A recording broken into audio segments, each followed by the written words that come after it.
Well, we'll get started, and then as people come in, we'll bring them into the fold. So, welcome. This is the first principles copy of the year, and it's probably February 2020.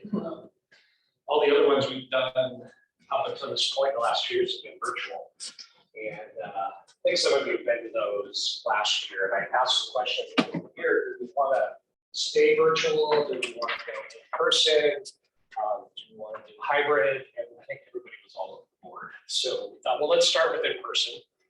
We're going to record it, and then put it up. It's not live, but we're going to record it and put it up on YouTube so people can see what we talk about. And then maybe next month we'll go back to virtual, and we just see what the attendance is like. Because I think people have really grown accustomed to, oh, I can be my pajamas and tune in for half an hour, and then go back to work or whatever it is I'm doing. So we'll see what happens. But regardless, my name is Todd.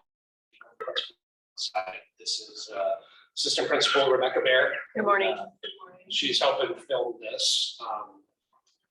I do have a QR code up there if you wouldn't mind. Oh, hi, Becky. In the flash. If you wouldn't mind putting in the QR code, it's a short one. It's not really a survey, but it's a Google form that allows us to collect contact information. Also allows you to write in some questions you might have that maybe you don't want to write in a larger group. And then I do get back to you with those questions as best I can, or direct you to the right people who might have the right answer.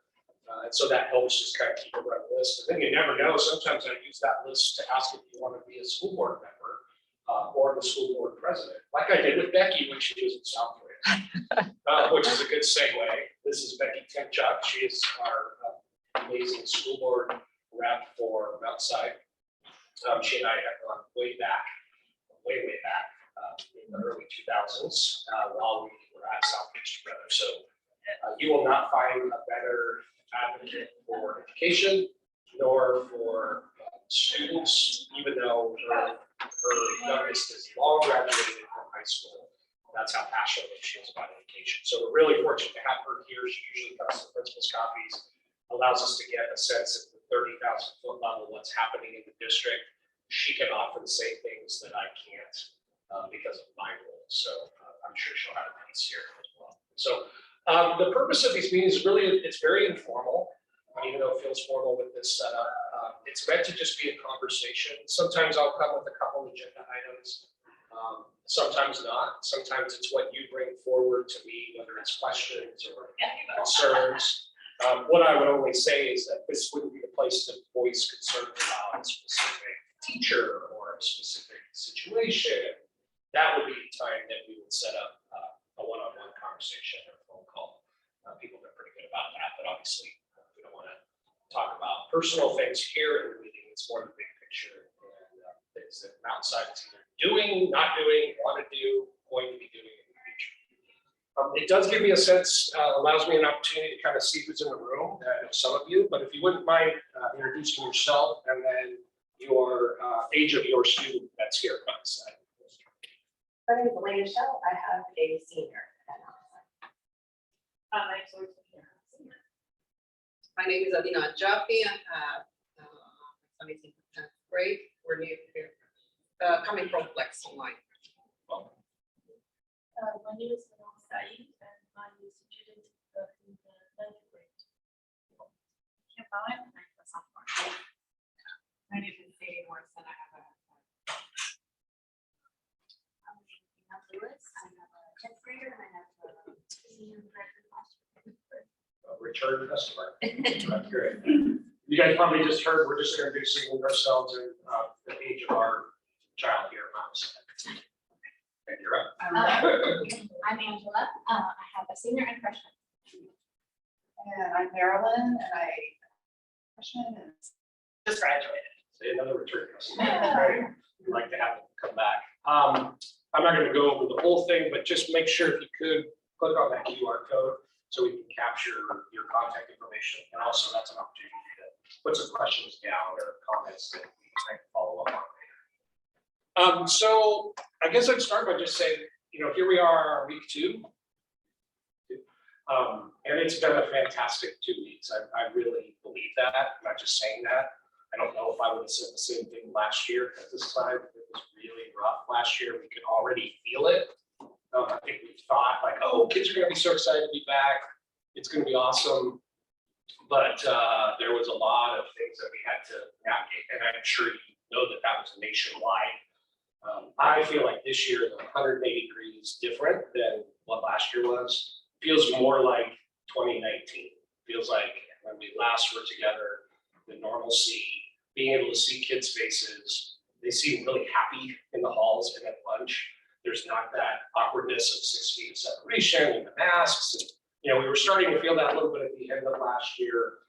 But at the end of the year is way different than how you start the year. And so there's a lot of really positive energy in the building right now. Part of it I attribute to the fact that we have been able to do class meetings for the first time since 2019. One of the phrases that we work with our staff on, you've seen it in the Express, is the idea of resetting, readjusting, restarting, and refocusing, and continuing to do that as many times as we need to. So we chose that with the staff as sort of our theme for the year, and I think they've really embraced that. And then when we had class meetings at the end of last week and the beginning of this week, we talked to the kids about that as well.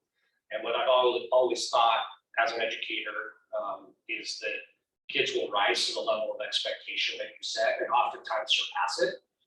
When you don't set an expectation is when things get dicey. And last year, I think we were just so happy to get kids back that we forgot about all the how to be a student things. And that's system-wide. We just wanted to love on them, get them back, get the class of being students. We didn't realize what they'd be coming to us with after a year and a half. And so I think last year helped get some of that out of the system, and then just starting fresh this year with a reset has been really, really valuable. So we're not seeing some of the behaviors that we were like, guys, this is high school, sixth grade, that we saw last year. We're not seeing that. Not to say we won't, but it's sort of really exciting to be back. Unfortunately, our timing has been such that normally we like to capitalize on that with a big assembly and a big dance to start the school year around our first home football game. First home football game happened before school started, and we've had 2 away games. So that energy we've not been able to capitalize in the same way that we have in the past, but we do have a lot of exciting homecoming events that will be coming up the week of October 2nd. I think homecoming's the 8th. Yeah. So we feel like we're in a really good spot. We're working through now as the honeymoon starts to, fade a little bit, and it will, and kids start to have assessments and, then we'll start to see some of those things pop up. But we're committed to making sure our kids are feeling safe and supported, and while they're here at Mount Sinai. The one bugaboo that always happens at the start of any high school is traffic. And so I would just say, if you're dropping your kids off, please be patient. We have a lot of young, new drivers, never parked on an outside campus before, or have, but still aren't very good at it. And our traffic system is not great. I mean, we have one entrance and one exit, and there's nothing we can do about that. So, and it's not really well designed because it's so early. So just be patient with us. I think it's already better at the end of this week, when I always tell kids as they walk in 10 minutes late and say, this city was traffic. Yeah, you can control coming in 10 minutes earlier. You just get up earlier and you drive here earlier. They don't like that answer. And skip the Dutch brothers, drop off too. So we are going to start doing, I haven't even talked to the BPs about this, but we are going to start doing some tardy sweeps in the morning, getting kids here by the bell. And just rolling them in. If you are late, you're getting a detention, and we go from there. And that's part of resetting and making sure kids know expectations, that we want you in class, you need to be in class. Your teachers are frustrated when you come in late and they have to restart things. So that'll be some of the things we talk about in the next couple of weeks with kids. We are doing an in-person back to school night this year, first time in a couple of years. It has been virtual. Most of the other schools, to be honest with you, the other high schools anyway, what we've heard is they're going to continue with virtual. I just feel like this is an opportunity for parents who've never been in our building. Maybe you were for registration during the days, maybe you weren't, but it's an opportunity to meet teachers. And there's something different about sitting in a class where your kid sits and meeting a teacher face to face, and then walking this beautiful building and finding out what kind of opportunities and options are here for your children. So we are doing it in person, even though most of the other high schools are not. We're hoping to make it sort of a fun family night to starting at 5:45. And there'll be a lot of information that comes out in the October 1st Express about this. But 5:45, we're gonna have sort of a fair of tables in the Commons till 6:25, where parents, mostly parents, back to school night really isn't a kid affair because they have to go to their classes every day. But it's really an opportunity for you. And so we're gonna have actually some parent affinity group tables. So we're hoping to get the Black Parent Union to have a table. We already know we have Juntos, which is our Latinx partnership with Oregon State. And we work with a group of families around how to navigate either the school district and outside high school with the intent of post high school planning. They're going to have a table. We're looking to partner with our Muslim Parent Association as well to have a table there, and also have our winter and spring sports represented. It's not going to be a club fair. We're not going to have clubs there because we're not set up yet. Our club fair is not until October 19th. But the intent is it's going to be kind of a fun night of finding out what opportunities are out there for your kids. Food trucks in the front, both kind of food trucks, but food trucks and the opportunity to kind of share a meal with the community. From there, you'll go to your kids advisory. And typically what I've done when we're working on this is a video instead of a whole presentation in the gym. We found that the whole presentation in the gym, there's a lot of people kind of coming in and out. It's a big space. It also adds about a half an hour to the night. So I think for parents and for teachers, it feels better to shorten that night. So you go to your advisory and then we'll do a video presentation where we kind of do an overview of things. Your advisory teacher will talk about the purpose of advisory, and then you get to do your kids' schedule. And not long, it's like 10-minute class periods, and you get only 5 minutes passing time, just like your kids. So it's kind of funny to see you all racing from class to class, but no wonder I keep getting these tardy calls. You can't get there in time. And so those are very limited, but the intent is really just for teachers to go over their syllabi, FaceTime, answer any questions. Again, not a, hey, my kid got a D, can you talk to me about that? It's really just about holistically what the class is about and the personality of the teacher. So we're excited about that, and that's going to be Wednesday, October 12th at 5:45 for the fair part, and as I mentioned, 6:30 will be when we actually start the event. Questions about anything I've talked about so far? Anything that somebody had, like eating traffic, if you want to see? Tell me about mine. I'm just curious if there's any existing incentive for carpooling. There are carpool spots out there, which 90% of the time is filled by one student driver. If we encourage it, we can't require it, obviously. Right, yeah. So we do have a lot of kids that do carpool just naturally, or siblings or what have you. But yeah, it's not something we can enforce, right? Right. But we do have lanes, we do have carpool slots that are specific to that. And some of it's, we're not controlled by the lights. We can't control the lights and their duration. We've tried about the 28-mile-per-hour school zone that is not out there. And we've had no success with Washington County or City of Beaverton regarding that, because it's viewed, tell me again, it's a Becky's work on this. State highway. Yeah. It's considered state highway. So that worries us a great deal. It's a huge intersection. As we get more and more walking traffic, it just, and as it gets darker, really concerns me. We have yet to have anything bad happen, but I mean, to be honest with you, we just know it's a matter of time because of the amount of traffic out here.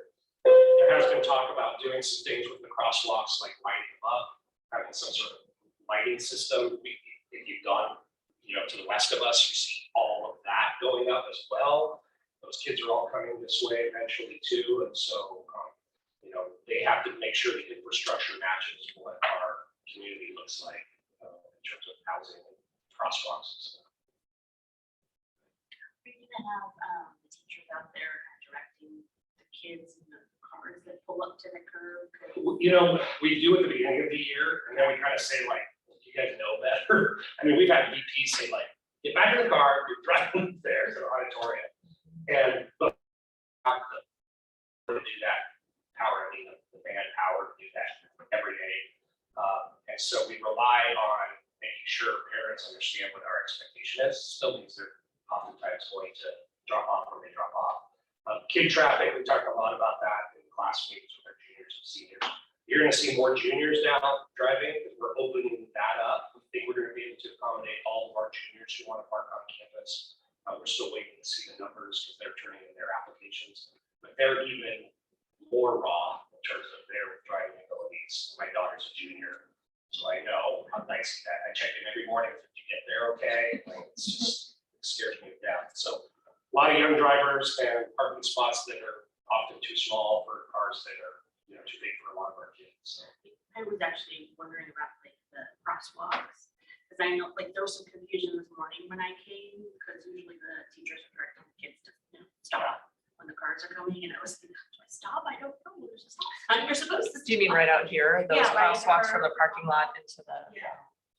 Yeah, I mean, we told the kids, number one, get off your phone, take your earbuds out, look up, because they just walk. I mean, that's what they do. And we have been telling kids stop, wait, but again, we're going to have to rely on like anybody in any sort of mall, wherever you are, eye contact. We tell the kids make sure you have eye contact with the driver. There's not always going to be someone out there directing that traffic. We just don't have the personnel. We have the pop-up stop sign though there, right? Which gets knocked down sometimes. Yeah. So it just means we all as a community have to be super careful and conscientious for sure.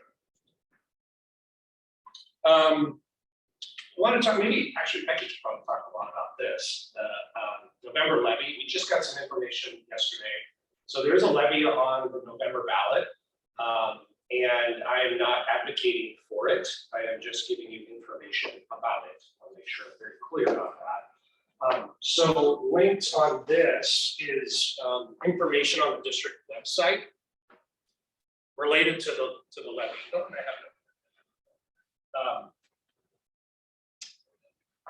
And I know you can't read this. I'm sure it'll be in the Express. There'll be information that comes out. But if you want to get ahead of the game, you can go to the Beaverton School District website under the About Us tab, and there's a local option levy. And it's all informational, talks about what the levy will provide.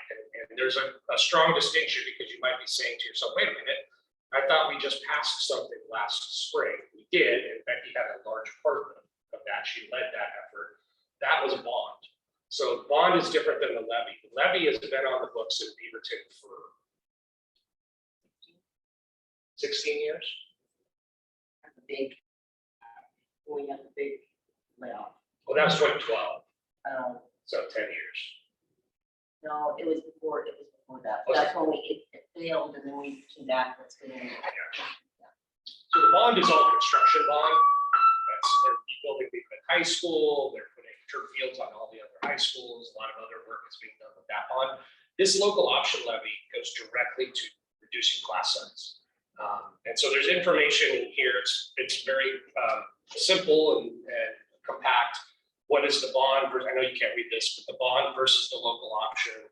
What does that mean? What is the difference? How many teachers does the current local option fund? And so that currently district-wide is 286 teachers, meaning if it does not pass, those are cuts that will occur in the district. At Mountainside, that means 10 teachers, just as so you know. If the levy, which a couple years ago, when we were brand new at 2 years old, we were fearful we were going to lose a lot of our first and second year teachers to Mountainside because they came from other districts. So seniority wise, they were lowest in terms of who would get cut. We're better shape now for sure, but it would still mean 10 teachers would not be hired or would have to be released from our building. And that also means class size would go up because the ratio probably wouldn't change. And it doesn't. And then the third bullet here is just about how your taxes would be affected. It basically just keeps the existing tax rate. So it doesn't add anything to what you're already paying. It just continues the $1.25 per $1,000 of assessed property value. So the idea is to just continue that levy that's been on the books. So there's information here on this website. And then specifically there's an FAQ as well, that is part of that same website on the Beaverton School District website. And again, we'll link this in the Express for October 1st. But Becky, I'm sure you have some additional information you can share. I don't know if it's additional, but I want to make sure that I have the numbers right as well, so I have it here. First of all, I want to thank all of you if you were able to vote in May. Thank you very much for supporting our bond. We are very, very fortunate here in the Beaverton School District in that our families, our community, 75% of the people that live in Beaverton do not have kids in school. And so we have to rely on folks, like myself, who went through or moved into the district to support that effort. And so I thank you very much for supporting that bond. And as Todd mentioned, it's a new Beaverton High School, which is 105 years old.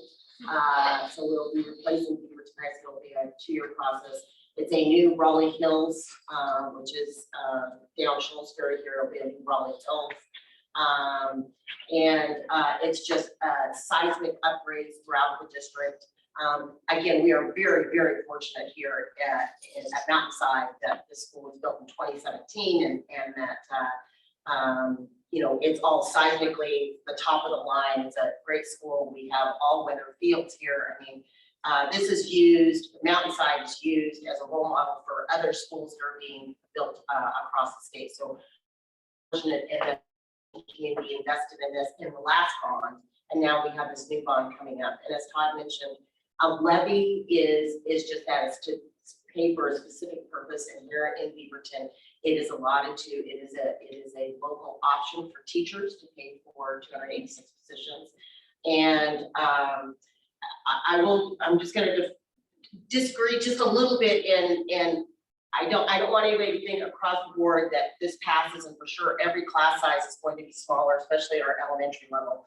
That is not a guarantee. What it is more of a guarantee is maintaining class size. And I don't know if you said this. I don't think I said they go smaller, I think they go bigger if it takes. Yeah, if it doesn't. And I think I just saw in the report that I got yesterday, you have about 78 more students than what you were.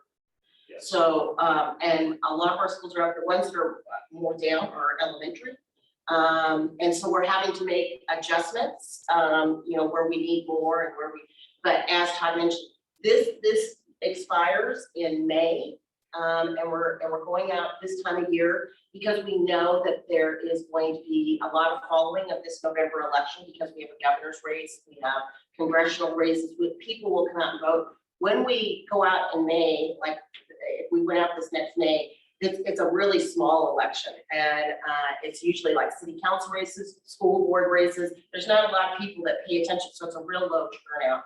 So we thought we would go ahead, even though we just passed the bond, and we are so grateful for just passing that bond, that we are asking the Beaverton community to renew. It will be nothing new to you. It's just a renewal of what you've already been paying in the levy.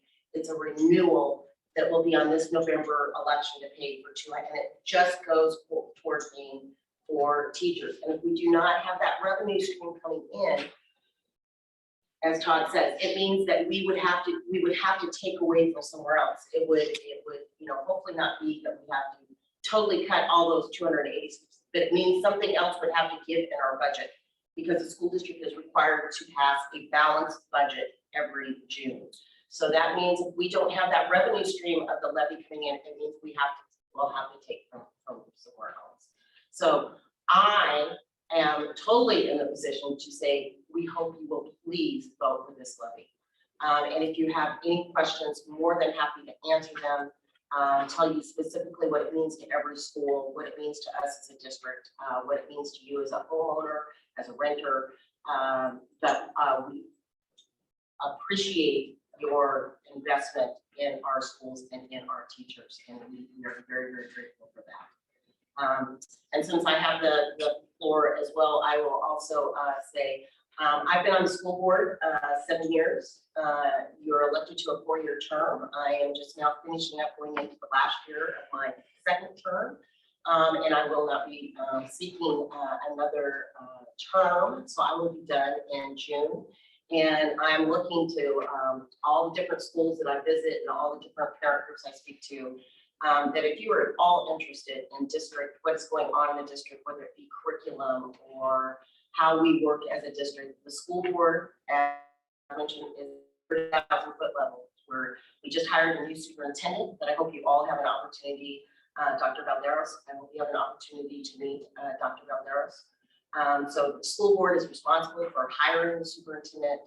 The only employee that we oversee is the superintendent. The superintendent is in charge of the day-to-day operations and all of the things at the district office and all of the principals and all of the teachers. So the school board does not oversee the operations. We oversee hiring of the superintendent and supervising the superintendent. But the school board, we serve on committees, whether they be equity committees or bond accountability to make sure that we are spending the dollars the way we told the taxpayers we would spend and overseeing that process. So if you were at all interested in getting involved, I would be more than happy to meet with you and let you know what the job entails. We have monthly board meetings. We have one on Monday night. I encourage you to watch it online and you can see, what we do at the board meeting and what kind of things we vote on. Would happy to meet with anybody, or if you know someone and that's, as Todd said, I was a very, very active parent. I was a very, very active Southbridge parent. You guys are in such good hands. I know Rebecca and Todd, your students are in such great hands here at Mountainside. Todd was selected to be the principal that built this school, so he is vested in this school because he was been here since the very beginning. We have such a phenomenal staff here in the Beaverton School District. We are so fortunate that it is a school district that teachers want to come to. It's a school district that administrators want to come to, and we are very, very fortunate to have that. But I was just a parent who was an involved parent, and Todd maybe can say sometimes maybe too involved. But just getting involved when we're talking about different things, and that was where my came from, that I wanted to get more involved. And I just so believe it's so strong. It's a three-legged school. It takes families, it takes our schools, and it takes our community, our business community, our regular community. Everybody has to be engaged in our schools for our schools to be successful. And the school board is a lot of times that conduit between all three of those. And I really enjoy doing that work. So I will be seeing you throughout, and believe me, between now, you have to file by March. I will be bringing it up to you every month because I really need to find someone to run for this position. But beyond that, besides the levy, it's been a great back to school, and we're really excited about our new superintendent. And if you anytime you have any questions about anything in the district, you can find me on the website. I'm more than happy to talk to you on the phone or meet with you or whatever you need. I've been very, very lucky both my tenure at Southbridge and time here that Jeff Hicks before Becky, very supportive. What can I do for you? Always present at the facility. I can't say that about all the school board members. She knows what's happening in our building and did at Southbridge as well. So obviously I have a vested interest in that whomever is elected to that position be able to carry that same mantle that Becky's been able to carry as well. Just being present, supportive, and all of that, because we all want to really vote in the same direction. I'll be very sad to see that. Thank you. Maybe I can talk her into a third job. I will tell you one of the highlights for me, and if you were all thinking, especially when you were going around, one of the highlights for me was my first year on the school board. It was Todd's last year at Southbridge, and I got to hand my son his diploma. And that was my part. His part. And I will tell you, and to see all of his friends that he'd gone to school with here in Beaverton from kindergarten on, and as Todd, I wept the whole ceremony. It was, it's still, it's still a highlight of being on the school board to be able to do that and to watch. And I love coming to Mountainside every year, whether rain or but that's as a school board member, to see that's what it's all about, and what it's all about being on the school board. It's all about seeing our kids thrive and being able to watch them walk across that stage and give them that diploma. There's just nothing better. So if you're looking for that kind of passion and this is a great place to serve on. And the pay is outstanding. Oh, absolutely. Thank you, Becky. And we'll have an opportunity to say goodbye to you, because you typically attend every Christmas coffee, which I'm always very grateful for. So lots of opportunity for me to say thank you to her, and hopefully that's the community will too the next year. So at this point, I just want to open it up to a Q&A. If there's anything you want to bring up, anything that I can answer, anything that's bubbling under the surface. I do have kind of a hard stop. Speaking of sons, my son is moving in his sophomore year at the state, and move-in is today. So I'm being feet out of here to drive him down to move in and then come back to the football game. That's what it is. So, but I'm happy to answer any questions you might have. Or, as I mentioned, that QR code, there's a spot on there. Like, I don't want to put it out in public, but definitely put it on that form, and I or somebody will get back to you in the next couple of days. You want to talk about grad night at all, Lori? I'm sure you do. My name's Rachel, and I'm the vice president of Orange Impact, which is our network of parents and community team. Okay. So we do have a couple of open board rules. There's been so much more involvement, I feel like, already this year from the parent community. It's like you're talking about school, kind of like getting back to normal. So if you're new to the school or you just haven't been involved, we're going to better impact the situation, your system and change your school and outside will get you into the view about what's going on from a parent relationship perspective at outside. We're going to start communicating today about a fundraiser / community event that's happening on October 1st. It's for students only. And that biscuits are doing a pancake dinner, which should be totally fun. So it's $12. They have a pancake that they set up. They're not open for dinner on that night, but they're opening just for outside students. It is an outside family that owns this. They're on the corner of Maryland. So we're doing 2, 6, and 7. We feel like there's going to be enough interest to open a third, but we're going to wait and see what so look for that to come out. One of my roles in the impact team is being in charge of the scholarship committee, impact scholarship committee, but I have a senior, so I can't, because that's called a conflict of interest. And so we are looking for other classroom parents to get involved in that scholarship committee. And I did it last year as a junior parent, and it's so much fun, like such a rewarding experience. Students have to say about their experience outside and what they're looking forward to in the future. So if you're interested in that, let me know. And then I think what Todd's referring to is we are working on grad night. On the video feed. So Mount Sinai had exactly one all-night grad party, and it was last year. It was fantastic. The parents that put it together did an awesome job. But they started in December because nobody knew if we were going to actually have a graduation and be able to have an all-night party. We got an earlier start. Our venues reserved, our buses are reserved, our party. Like, we're really underway, but that does not mean that we don't need help.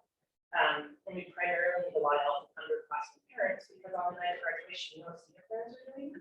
They're at graduation, while the party, once many miles away, is needing to be set up and prepared for the students who are going to be arriving shortly. So it also gives you an opportunity to see the process that goes into preparing. Essentially, it's a fantastic wedding for 350 people, so that when your kid is a senior, you're ready to go and you know what you want to do. So if you're interested in being involved in that, also let me know. Our next meeting is on the 26th of this month at Biscuits. So. And you, if you want, you can put that in the QR code, and I can make sure the email gets to. And we have a Google form of what specifically, we're really looking for some underclassmen parents to help us with their specific. We're trying to establish a legacy. Like freshman parents get involved with this, sophomore parents with that, junior parents with that. So we really are trying to collapse those underclassmen parents, senior parents as well, but underclassmen parents to kind of get involved for your kids. And I would just echo the work that the impact group does. I mean, that's, we had a tremendous start, a lot of momentum when we opened in 2017, and we were in a really good place in 2020, and then COVID hit. And it feels like last year was sort of that, let's restart. How do we restart? This year feels like, wow, we've got a lot of people expressing interest in helping, being in the building, wanting to volunteer or just be here. And so we're trying to capitalize on that. And impact is just fantastic. They're so well organized. And they try to plan things that support all students in our building. sometimes when you hear boosters, you think it's just about athletics. It's not with our group. It's about the entire student body. That's why your ninth graders all have spirit shirts, was money that Impact gives to us to be able to spend on some of that kind of stuff. So money that goes into Impact goes directly back to our student population, which is something that not all schools have, the sort of infrastructure that we've been able to get going because of that parent involvement. So My question for you is, do you have an up-to-date senior class count? it's funny, I mean, a couple flex kids that have come back. I'll have to look, it's close to 400. And then they were at like 30 last spring. The projection of our seniors was about 340, 350. Smallest class we have because of flex online, COVID, all those things, what we've seen. Becky's point, we're about 70, 80 kids that kind of fluctuate over our projected enrollment. Over half of those are seniors that came back to us. They probably started as ninth graders and then left, but we have about 50 of the 76 are seniors. So we're close to 400 now, which is great. And it's fun to have them come back and kind of be part of the community again if they weren't before, but definitely if they were before, for sure. Yeah. Yeah. Thank you. Yeah. So, and to Becky's point too, with that additional enrollment, we did get additional staffing from the district, fortunately.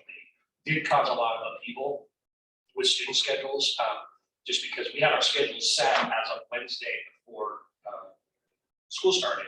And then Thursday, they said, by the way, here's 2 APU, which is like 2 teachers, but the way we do it is we divide it up and we say, we're gonna put some in English, and some in math, and some in science to break down the large class sizes. So we were able to do that, but it meant a lot of scrambling and upheaval in the student schedules, which some of you probably felt, or your kids felt. And then they showed up Tuesday or Wednesday and said, wait a minute, I thought I had this teacher.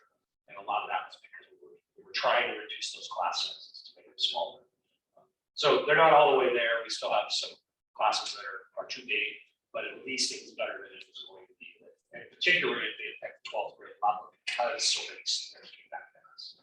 I mean, we had, like, our English classes were 45, 46, they're big, and now they're down to like 38, which is not great, but it's better than what it was.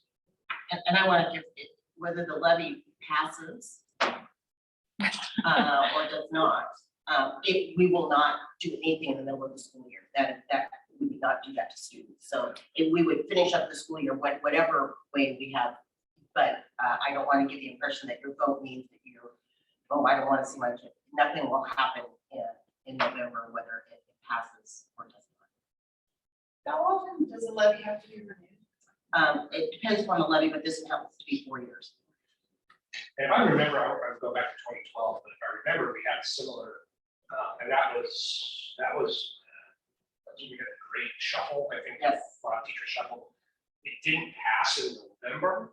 Is that right? It didn't pass in November. Everybody felt the pain of larger class sizes. We went back out in May, and it did pass, and then we were able to relieve some of those class size issues. And I think before that, it was a one, because then it was 2008 Yes. when we had.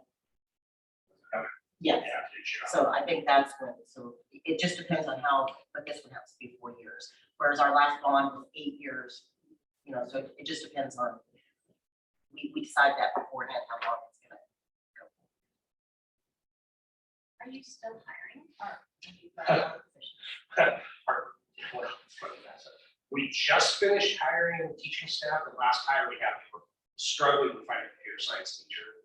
So hard to find a computer science teacher. You can make so much if you have that skill set. So we finally found somebody. She doesn't start till November 1st. Fortunately, we have a good sub in there now, but his expertise is not computer science, but we've been trying to support it as best we can. She starts November 1st. She's a PCC instructor, has been in the workforce, teaches computer science. So we're really excited that hopefully she can grow the program. We have a half-time English teacher that was just hired, Christina Gray, our trainer at Kids in Athletics, fantastic. She's been covering that class as a classified staff member. Kids love her. But we just hired a half-time English teacher, and that once his license is all cleared up, because it's coming from Utah, he'll start in the next couple of weeks. then should be set for teaching staff. Classified staff, we still have a couple positions. Rebecca's interviewing for library media assistant. Arona Tai, who's also a parent in this community, fantastic. We were able to promote her into the registrar position because we promoted Mary Monahan, who's also a tremendous registrar, into the counseling position, which is always good when you sort of can promote from within, and give people opportunities to grow professionally.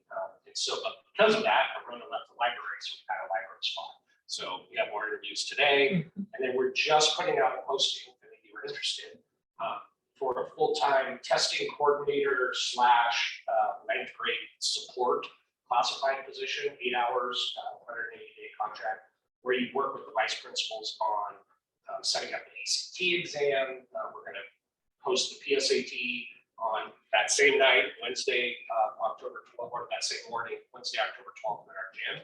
More information will come out about that, as well as state testing and other things. So that position will come out in the next week or two. And also para-educators for our specialized programs, our most impacted students, we need para-educators. for that classroom.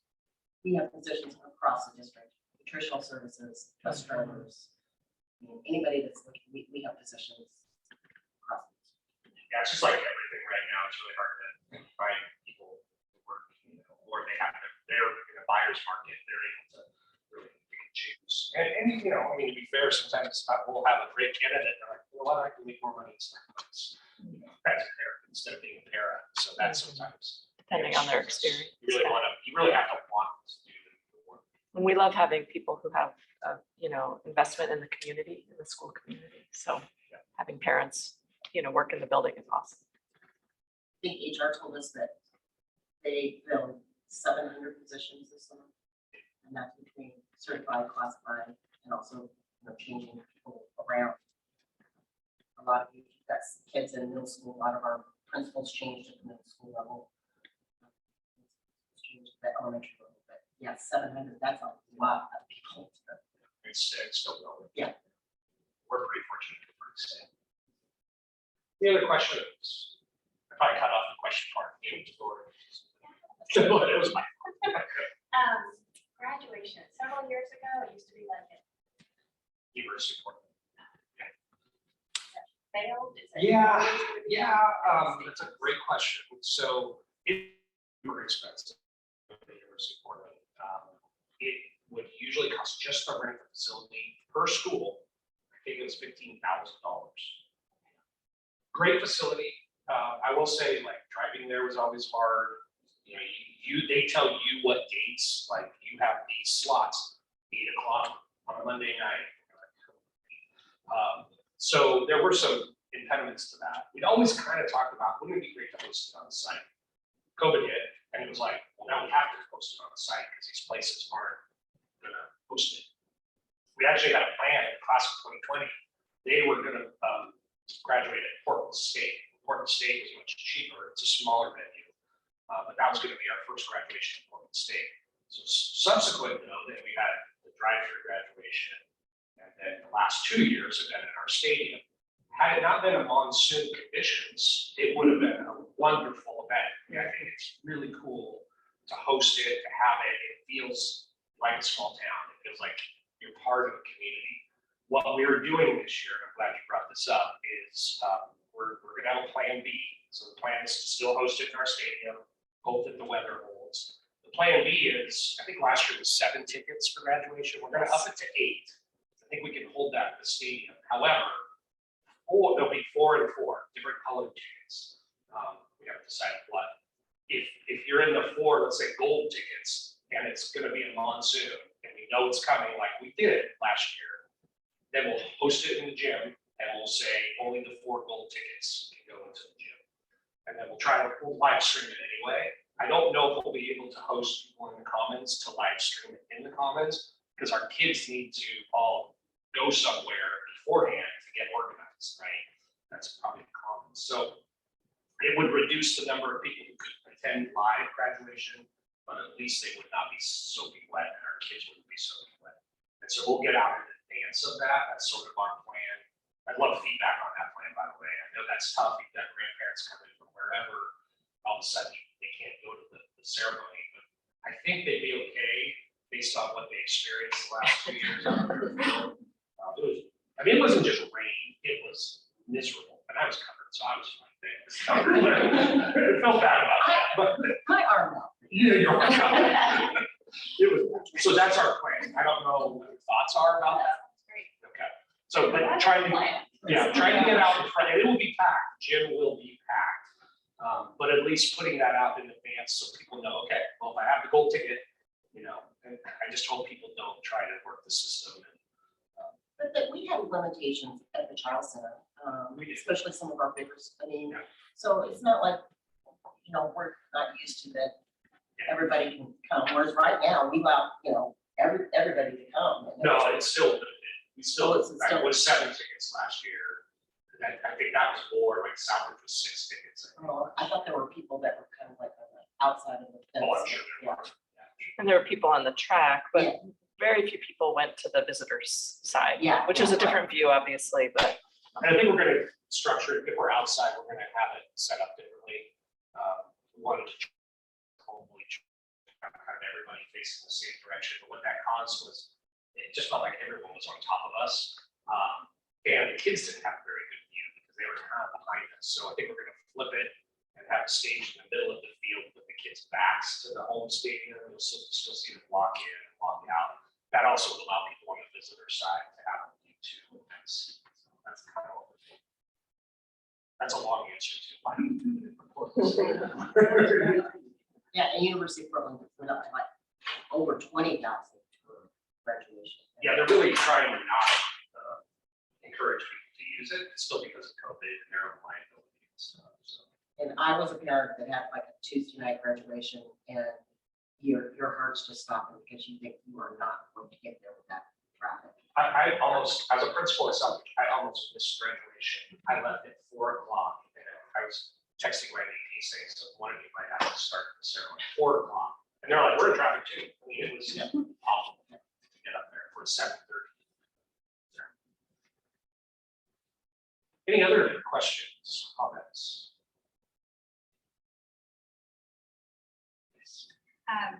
So my name is Grace, I'm a parent freshman, and we are just returning to the school district. So this is our first year back, but I was wondering if, when you guys send out your communications, which you guys have been out, so many communications, if there could be some, I think that when you guys are in it, you tend to forget what brand new people see, and things that, I know for myself, there was a sticker, but I know like the welcome letter referred to an ASB sticker and it referred to an athletic sticker. And it was like, which one, you get two. And I know at back to school, or not back to school, I'm sorry, at math days, just trying to figure out where you have to go. There seemed to be a lot of things that were mostly addressed to returning families, which is great because not even returning. But it would be great to consider, hey, let's explain what this means, rather than, hey, get your school, all of these things that you can do. New families, this will be a chance for you to, whatever, and have questions just for someone wearing this shirt or something like that. Yeah, that's great feedback. This was the first year we did Ballot days.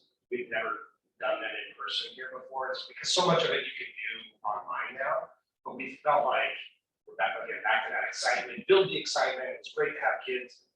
We had almost 1,200 kids take pictures, and we had almost 1,200 kids in the building, which meant when we did picture makeups the other day, we had far fewer, so it was less disruptive to the classrooms.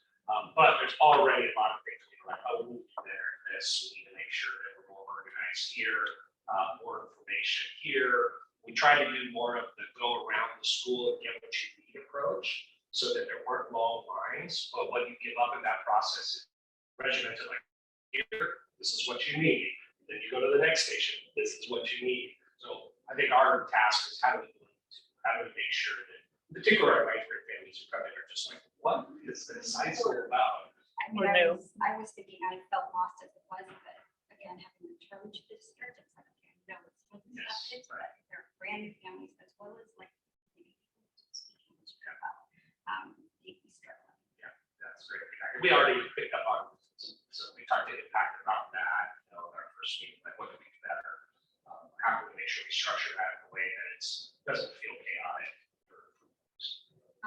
And QR codes are great because you can say like, hey, information you want to map for the school. Yeah. Like that. And we learned about signage too. You don't put signs on the wall, nobody pays attention to them. You have to have them on stands. They have to walk around. Thank you for that. Any other? Again, anything you don't want to share here, please put on a Google Doc. I'll look at that as soon as I move my son down to first apartment life for him. So my daughter, I was not worried about at all. My son You're being recorded. just started packing last night. You're being recorded on all this. Well, it can't be the time Becky and I were on talking about Olivia breaking up with her boyfriend. So, anyway. Our next planned principal's coffee is Friday, October 21st. I think I'm gonna try a strict virtual that time, just to see, I mean, this is pretty good turnout. I usually have a greater turnout at the very first principal's coffee, so I just want to do a comparison. So my guess is we'll do a Zoom on Friday, October 21st, see what it is, and then we'll make a decision on November. Do we want to go, maybe we do it every other month in person, maybe we go strict virtual or strictly in person, we'll see, but kind of like to compare the two, see what that looks like. So be on the lookout for that. That'll be in the Express October 1st. But I really appreciate you being here. Make sure you enjoy some banana bread. Our athletic secretary just made it from bananas that were not used in the cafeteria, so they are repurposed. Great, not thrown away. And then grab some coffee. I will be driving I-5. So thanks, guys. Thank you. Thanks, Rebecca. Yeah, sure. Thanks, Vicky, for being here.